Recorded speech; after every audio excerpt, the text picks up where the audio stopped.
All right, diving right in today, we're going to be talking about something that I think is super relevant to, well, pretty much everyone, business success.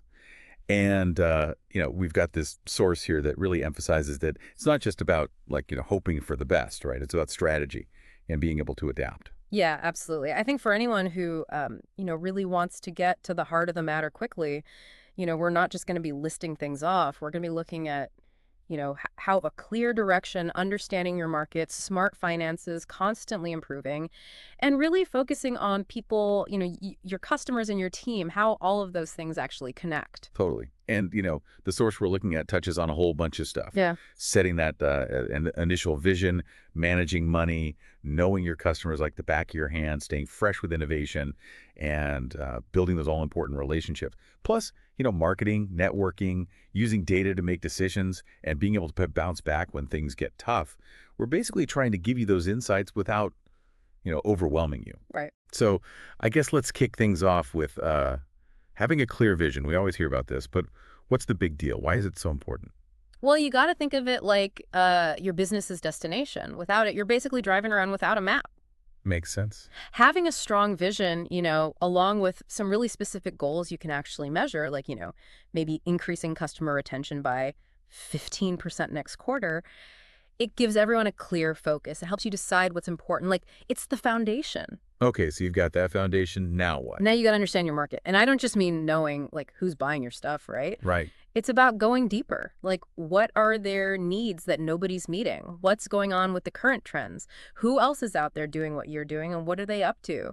Doing this kind of deep dive, it lets you really tailor what you offer and how you talk about it so it hits home with the right people. Like, are your competitors focusing on price? But your research shows that customers actually care more about quality. That's a huge insight. That's a really good point. Yeah. Now, for the part that can feel a little bit, well, scary for some, financial management, what makes this so crucial to get right? Well, even the best ideas, they need fuel. Smart budgeting, Mhm. knowing where every single dollar is going, keeping those expenses tight, making sure more money's coming in than going out, gives you stability. You got to think of positive cash flow as like the oxygen for your business. It lets you invest and grow. And the source also talks about the need to constantly innovate and adapt. Yeah. So in a world that's moving so fast, how did businesses stay ahead? It's about being curious and not being afraid to change, embracing new technologies, definitely, but also looking at how you do things and always asking yourself, can we do this better? Because businesses that, just stand still, they risk becoming obsolete. Yeah, absolutely. Yeah. And this idea of like putting the customer first, it just seems like common sense, but how does it actually lead to success? It's about building loyalty, right? Happy customers, they come back for more, they tell their friends, and they're usually more forgiving if something, goes wrong.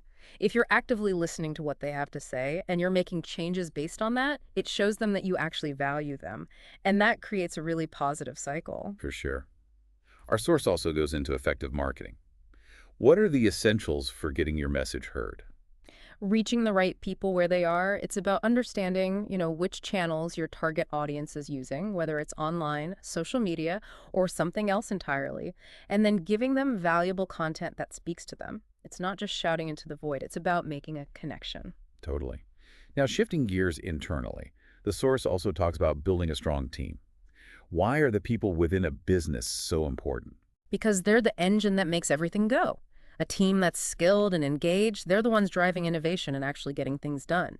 If you invest in their development and create a work environment that's positive, it directly impacts your bottom line. Happy employees, happy customers, right.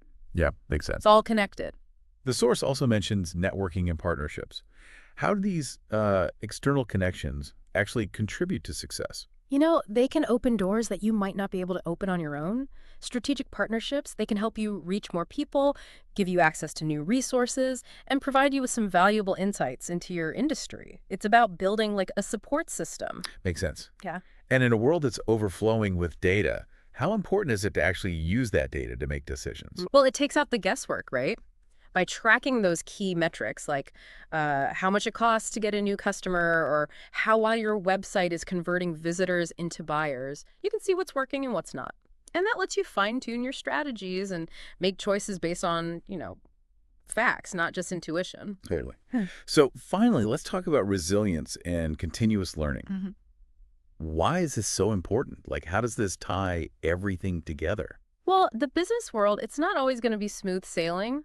Being able to bounce back from those setbacks, learn from your mistakes and constantly look for ways to improve, that's what separates the businesses that succeed in the long run from the ones that, well, don't. So just to kind of recap, it seems like the core of business success is having a clear vision, really understanding your market, being smart with your money, constantly evolving and adapting, and putting your customers and your team first. Yeah, and what's really interesting to me is how, like, areas that seem completely separate, like, managing your finances and customer service, they're actually super connected. For example, really understanding what your customers need, it directly influences what you develop and how you market it, and Yeah. that obviously has a big impact on your, financial health. Absolutely. And our source really drives home the point that the business world is always changing, right? So that ability to bounce back and that commitment to always keep learning, those are non-negotiables. Totally. So, thinking about all these principles of all these interconnected pieces, what's one area within a business, whether it's your own or one you've been watching, where, a small strategic shift based on these ideas could create the biggest ripple effect? That's a great question to leave everyone with. Thanks for joining us today. You got it. And we'll see you next time for another